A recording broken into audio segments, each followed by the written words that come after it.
Myanmar.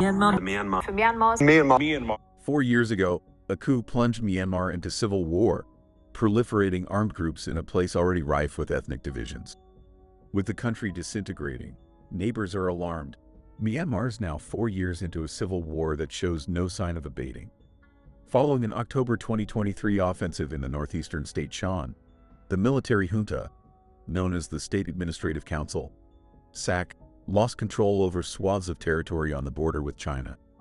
In early April, the border town Myanmar, an important transit point for the flow of goods between Thailand and Myanmar, fell under the control of the Karen people, an ethnic minority group that has been battling the central government for decades. As of late April, Myanmar was back under SAC control. The situation remains volatile. On the other side of Myanmar, on the western border with Bangladesh, an armed ethnic group named the Arakan Army is giving the SAC military a hard time. The governing junta is on the back foot and under immense pressure in Myanmar's border regions, only able to launch retaliatory attacks from the air with long-range artillery. The civil war is going on and it won't stop anytime soon, an expert from Yangon, who cannot be named for security reasons, told DW. The military isn't on the brink of defeat either, the source stressed. History repeating itself. The current situation, while dramatic, isn't totally new. Today's Myanmar, formerly known as Burma, has never been a fully functioning nation-state since gaining independence in 1948. No central government has ever succeeded in ruling the entire country. And certainly no common national identity has ever emerged in this land of many ethnicities. The intensity of the conflict between them all has ebbed and flowed over the course of the past 76 years, as has the extent of central government control. Nonetheless, the military coup against the government of Nobel Peace Prize winner Aung San Suu Kyi in February 2021 ushered in a whole new phase of fragmentation. The main difference now is that these divisions are more obvious, according to the anonymous Yangon source. The country used to be fragmented, but it wasn't as visible. Today, people can see it with their own eyes because of social media and interconnectedness, they said. Talk of the country's possible disintegration is on the rise, they added. A patchwork of armed groups, the United Wa State Army, USWA, and the Arakan Army.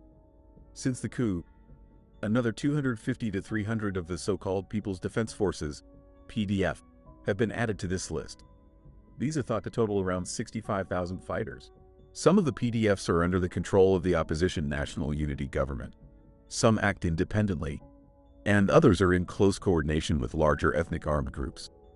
In addition, there are many criminal cartels that have gained influence during the last 4 years.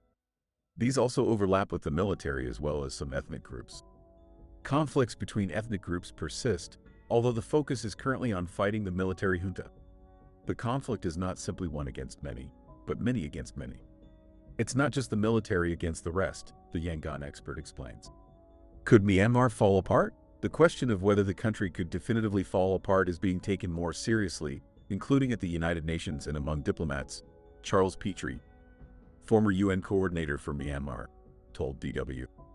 Richard Horsey, an analyst from the think tank Crisis Group International and a longtime Myanmar observer, told DW that there was no doubt fragmentation was on the rise.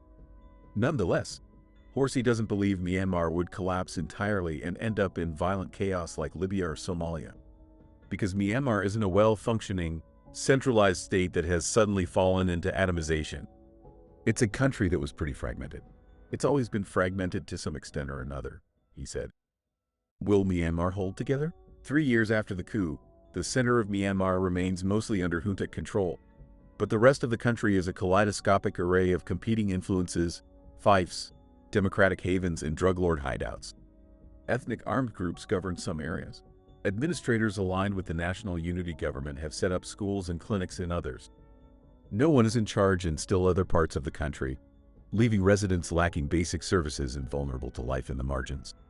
The junta force's widespread use of landmines has made parts of Myanmar off-limits. Within areas under the regime's control, more than 100,000 civil servants refuse to turn up for work as part of a long-running civil disobedience campaign.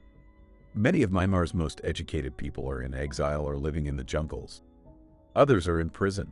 The military is still the country's largest and most influential institution, and a militarized culture pervades many areas that ethnic minorities control. The question is whether the Myanmar military will jettison Senior General Min Aung Hlaing, its supreme commander, if he is judged to be an impediment to the armed forces' survival. Myanmar's history is filled with military men being pushed aside for other military men. With more and more of its soldiers dying, the military is facing an existential threat. It's possible that a junta, perhaps not even the current one but a new coterie, will try to negotiate ceasefires with the many armed groups arrayed against it. But given the Myanmar military's history of turning its guns against its own people, trust will be difficult to find. The future of Myanmar will likely remain fractured, with no single authority in charge. Such a splintered state is likely to breed more chaos that will not be contained by national borders. Myanmar is again the world's top opium producer, displacing Afghanistan. Some ethnic armed groups survive by churning out methamphetamine and other synthetic drugs. And the country is at the center of a cyber scam industry that steals billions of dollars from unsuspecting people and kidnaps others to forcibly work the cons. Federalism in the future.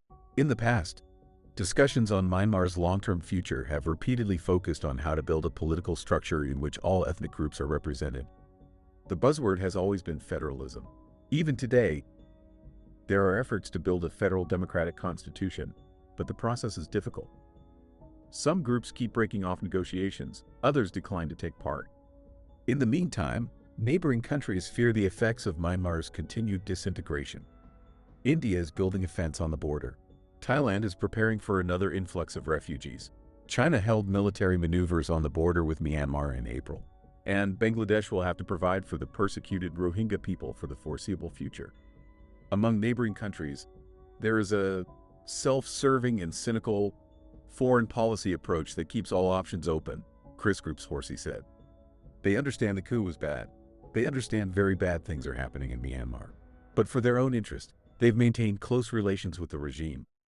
Thank you for watching. Stay tuned for more updates on the civil war.